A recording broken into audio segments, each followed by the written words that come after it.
This is the Epson QL7000 projector, which is one of the brightest projectors on the market for your home theater. But does it have the color accuracy and the contrast to go with it? Keep watching to find out. The QL7000 will be paired with a Seymour Screen Excellence 110-inch acoustically transparent Enlightor Neo screen with a 1.0 gain. And it's important to note that the QL7000 has not been professionally calibrated for this review. All observations are based on its out-of-the-box performance with various picture profiles. For this review, at the recommendation of Epson, due to my screen size and distance from the screen to my seat, the QL7000's brightness will be set to 35%. In this review, we'll cover settings, specs, brightness, fan noise, contrast in HDR, color saturation, and resolution. And we'll do some side-by-side comparisons to Epson's dynamic tone mapping and ManVR NV-Core's dynamic tone mapping. Demos will be played back on a Kaleidoscape and an Oppo UDP 203 4K Blu-ray player, and I'm using an 8K Rui Pro HDMI cable. As far as specs, the QL7000 projector has up to 10,000 lumens of equal color and white brightness, 4K eShift technology with HDR10, true 3-chip 3 LCD technology, a laser light source of 20,000 hours, a contrast ratio of up to and over 5 million to 1 with dynamic contrast, a native 120Hz refresh rate, dual HDMI 2.1 ports compatible with HDCP 2.3, a 16:9 widescreen aspect ratio. It supports resolutions up to 4K 2160p. It has a projected distance of up to 300 inches and supports Control 4 and Creston control systems. A major benefit of the QL7000 is the choice of a wide range of optional Epson precision lenses suited for your individual needs. The ability to choose from a wide range of optional Epson precision lenses for the QL7000 is a significant benefit because it provides exceptional installation flexibility. Unlike many projectors that come with a single fixed lens, the QL7000 is sold as a body-only unit, allowing you to select a lens that is specifically suited to the physical constraints and projection needs of your space.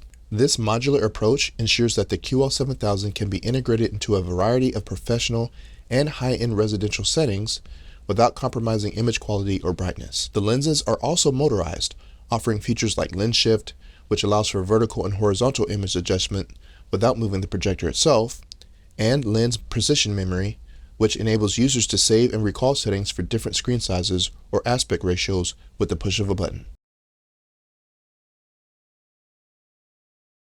First, let's talk about peak luminance.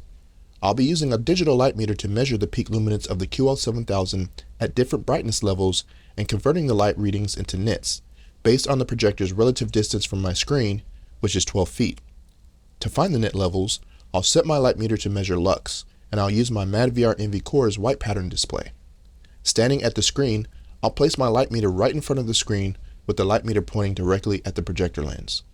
At 30% brightness, I got 261 nits, 35% brightness, 300 nits, 50% brightness, 418 nits, 75% brightness, 640 nits, and at 100% brightness, I got a whopping 851 nits.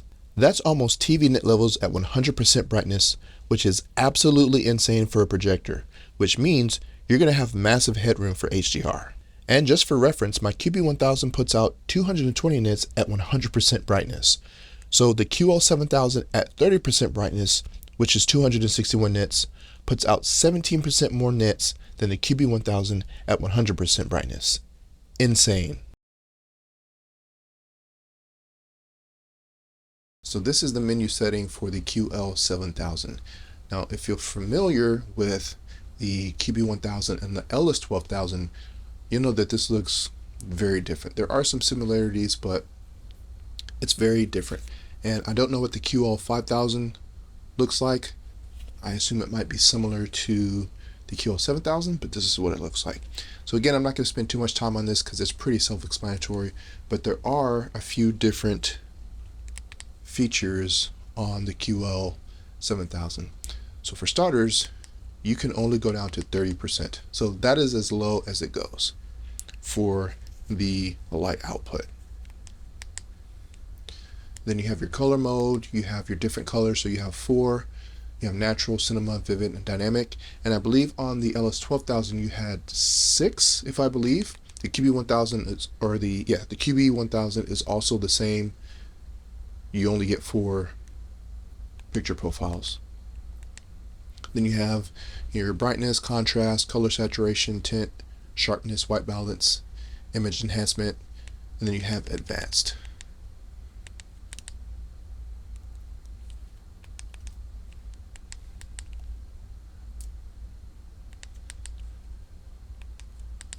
So again, most of this is exactly the same until you get to these down here. So you have dynamic contrast.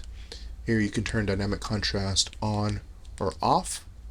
Then you have your response speed, you have normal or high speed, and then you have your black level.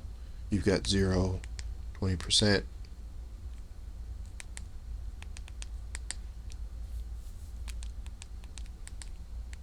Now the lights out control is something that is not on the QB1000.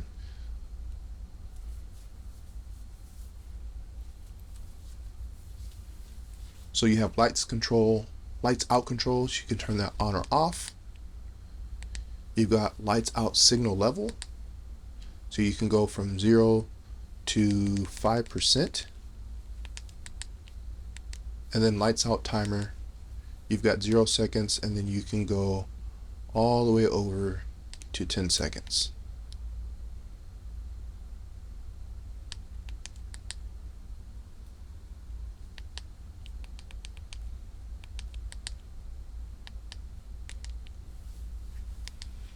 And then under signal, you've got aspect. So you have your choices there. You've got blanking, top, bottom, left, or right. Color space, you've got auto, BT709, BT2020. Dynamic range, you can set that from auto, SDR, HDR10, or HLG.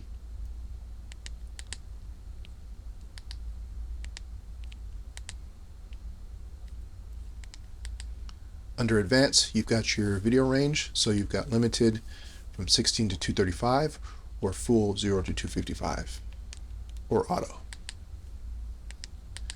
And then your EDID, you can change this from 4K 60, 18 gigabits per second. You can do 4K 120, 40 gigabits per second if you're going to be doing gaming. And then you have up to 4K 60 hertz, 10 gigabits per second, or you can go 2560 to 1080, 21:9.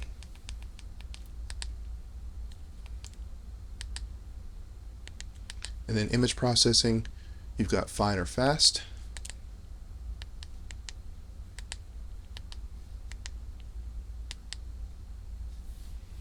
And then you have your settings here. I'm not going to focus on that. It's not really important. Extended, you've got your display, user's logo, projection, so you can change what orientation. So you have front ceiling, rear, or rear ceiling. Rest of these are not really important. Then you have your network configuration there. You have your info that's going to tell you your projector info, your light source info, version, status, power on or off history, firmware update, export batch, import batch. And then you have reset. So that's pretty much it for the menu system. It's actually pretty simple, but it's going to look a little bit different than the QB1000 or the LS12000. The QL7000 for a 10,000 lumen projector is unbelievably quiet. The lowest adjustable setting for brightness is 30%. That's as low as you can go. To test the fan noise, I increased the brightness in increments. First, I started at its lowest setting at 30%, then increased to 50%, 75%, and finally 100%.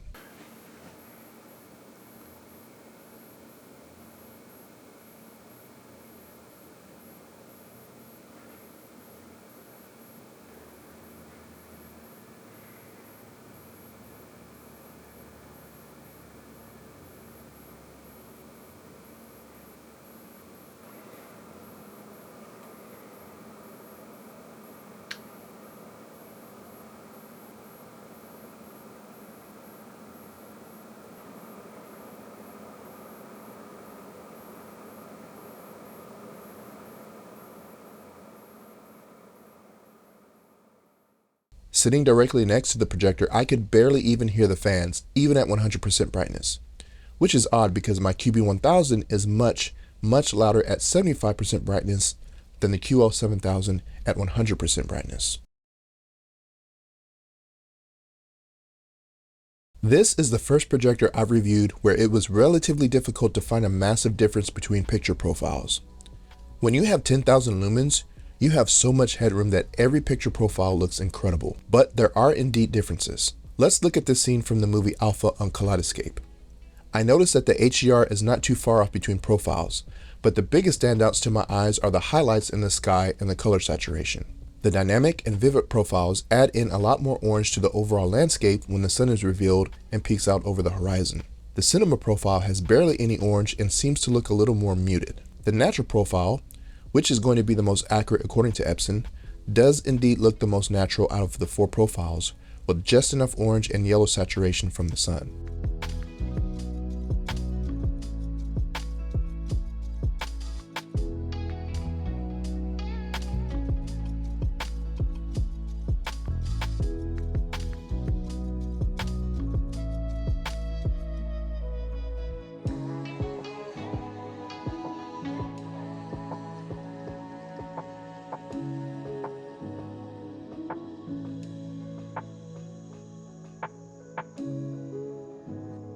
When we switch over to the MadVR NV Core on the natural profile, which is the recommendation for MadVR, the accuracy of the MadVR brings back a lot more detail in the sky, while improving the HDR across the entire scene with richer orange and yellow highlights from the sun, without oversaturating the rest of the image to accurately reproduce the dusk. Looking at the cinema profile right next to the MadVR, the cinema profile looks more like daytime than it does dusk, which is what the scene is supposed to look like when the MadVR is handling the tone mapping.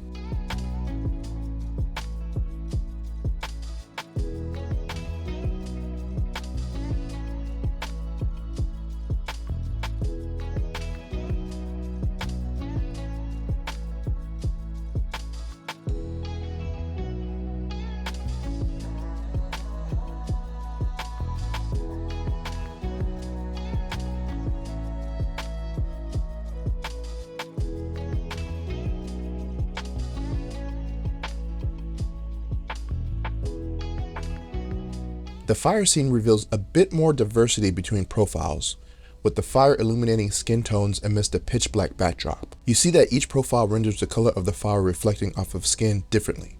The dynamic profile almost looks more magenta. The cinema profile looks a lot darker than the others. Vivid is a good medium between dynamic and cinema, and of course the natural profile looks the most accurate.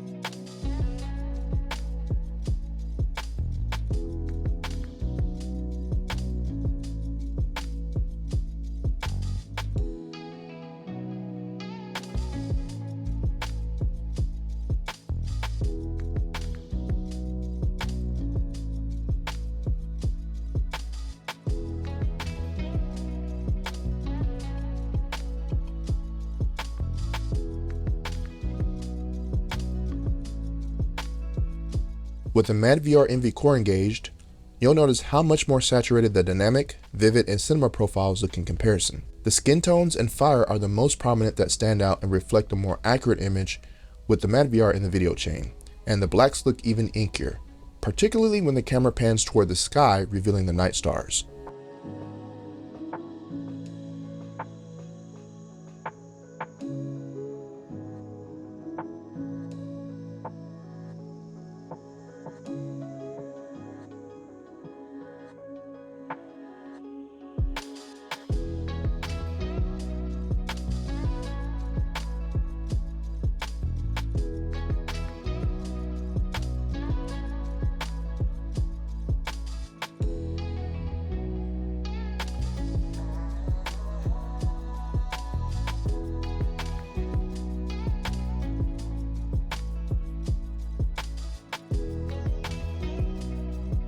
Next, let's turn our attention to a much more muted color palette with Dune 2. We can see how different the HDR tends to look with the prominently saturated blues from the Freeman's eyes and Chinese hair wrap and how the intentionally blue saturation stands out against the dry and muted backdrop of Dune. The vivid profile tends to lean a little more towards a greenish teal than it does blue. Chinese hair wrap is a mix between blue and teal, while the eyes are deeply saturated with that deep ocean blue color, adding to the coldness of the eyes. You can see how much saturation the dynamic profile adds to the Fremen's eyes.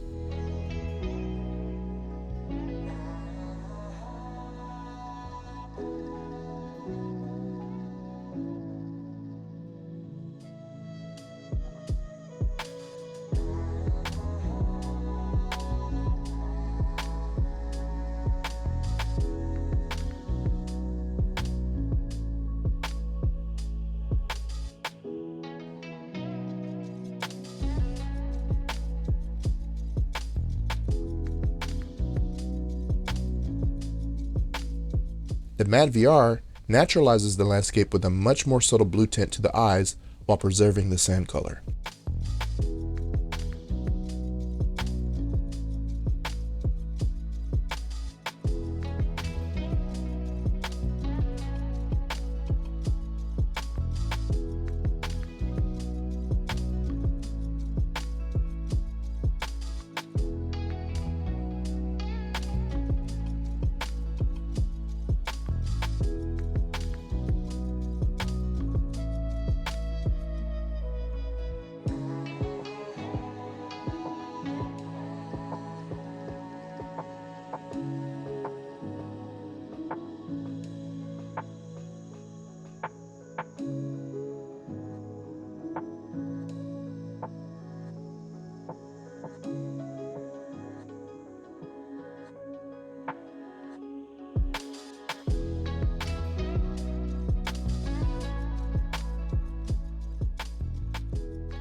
Color saturation is where we can start to see where the QL7000's high lumen count starts to shine. Watching the Super Mario Bros. On the QL7000 at only 35% brightness is just absolutely stunning to look at.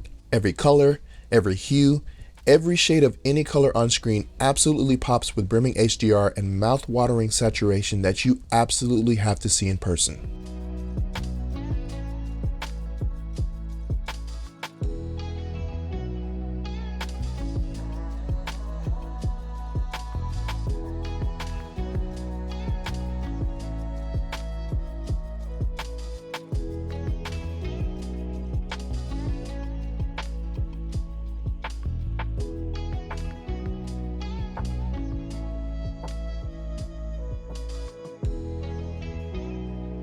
I love these Super Mario Bros. Side-by-side comparisons with the Mad VR because it really showcases how much a high-end video processor not only elevates, but reproduces the director's intent while bringing back some accuracy and so many vibrant colors on screen. You'll notice how much more natural the RGB colors look with the Mad VR processing the video, with retaining the vibrancy and saturation during such a colorfully challenging scene. But again, the Epson on its own is still shockingly impressive.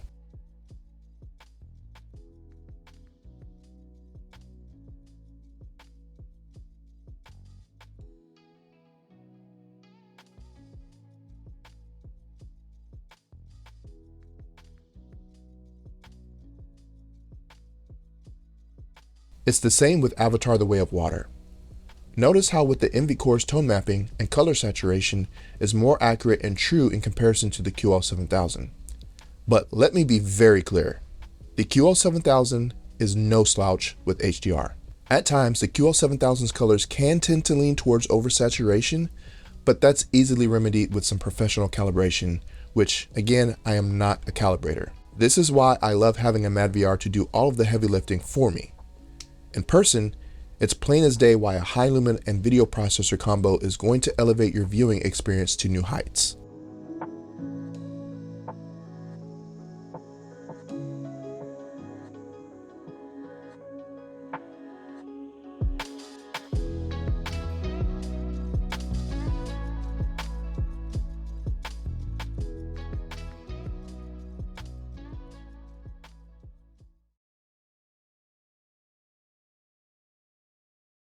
We all know Epson uses pixel shifting or 4K eShift technology instead of native 4K.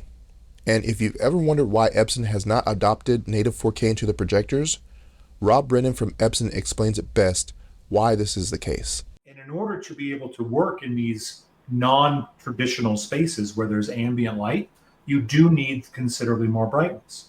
You also, of course, want to be able to project an image that's larger, than a standard television. And so now that TVs are regularly available in the 100-inch category, projectors really should be able to deliver a larger or more immersive viewing experience. So you're pushing, 130, 140, maybe 150-inch screens. Again, brightness is required in order to do that.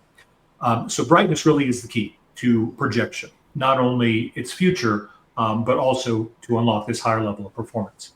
And with pixel shifting, essentially, it is more light efficient. More light can be passed through the imager that ends up on screen. So when you take a look at Epson's pixel shift technology and you compare it to other projectors that are available in the market from other manufacturers that are using quote unquote native 4K, and you compare those projectors, dollar for dollar, MSRP to MSRP, you're going to find that Epson projectors pretty much always are going to offer not only more brightness, but considerably more brightness. And that again is because of the pixel shifting technology being much more light efficient. More light can pass through and ultimately end up on screen. So there's a relationship that exists between these various considerations. And ultimately, brightness is, if not the most important, one of the most important characteristics for not only high impact HDR, larger projector screens, but also being able to account for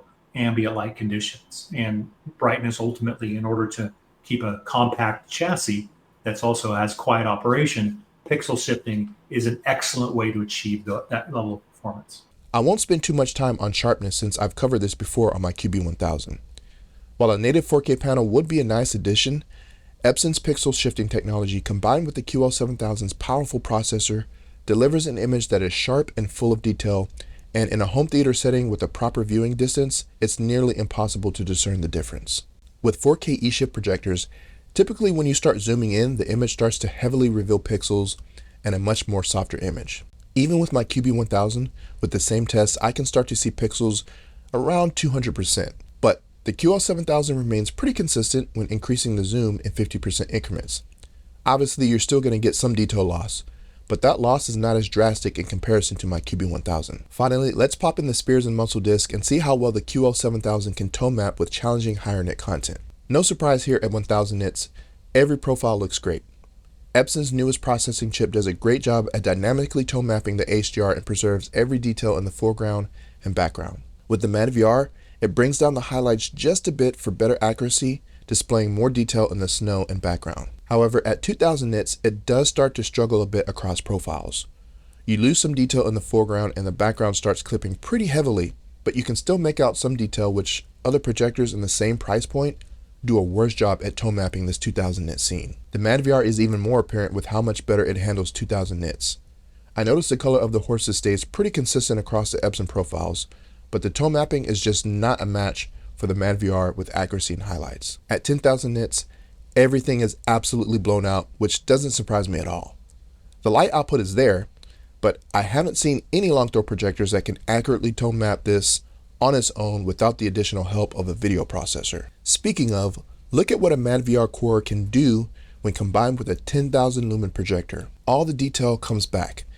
HDR is preserved and tone mapped exceptionally. There's no clipping, highlights and color saturation is on point. I wish I didn't have to send the QL7000 back. The Epson QL7000 projector is an absolute game changer for those who want a cinematic experience in a multi-purpose room or the ultimate home theater experience in a space that's in a dedicated, light-controlled home theater. It offers an immense amount of brightness and a quiet operation that is flat out impressive. Its out-of-the-box picture profiles provide an excellent starting point, with the natural profile offering a great balance of color and contrast, especially with its dynamic contrast ratio that delivers deep blacks. While the QL7000's internal HDR processing is commendable, for those seeking the absolute pinnacle of HDR detail and color accuracy, pairing this 10,000 lumen light beast with a dedicated video processor like the MAD-VR NV Core will unlock its full potential like you've never seen. The QL7000's high lumen count combined with the precise tone mapping and color control of the MadVR results in an image that is simply breathtaking. This is the best projector combo I have ever reviewed and one of the best I've ever seen, right up there with Barco and Christie projectors. My only critique, as with all high-end projectors, is the price. At this price point, you'd expect nothing less than the best, and the QL7000 delivers. But you're still gonna have to drop $30K, which is nothing to sneeze at.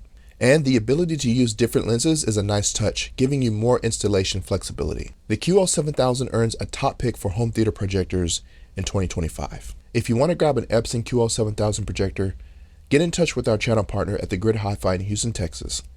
Visit the website or give them a call and tell them Hatoraid Cowboy sent you. Links in the description. Let me know what you think of the Epson QL7000. And if you found this review helpful, don't forget to like, share, and subscribe if you haven't already, so you don't miss more projector reviews and future home theater related content. Thanks for watching, and I'll see you in the next video.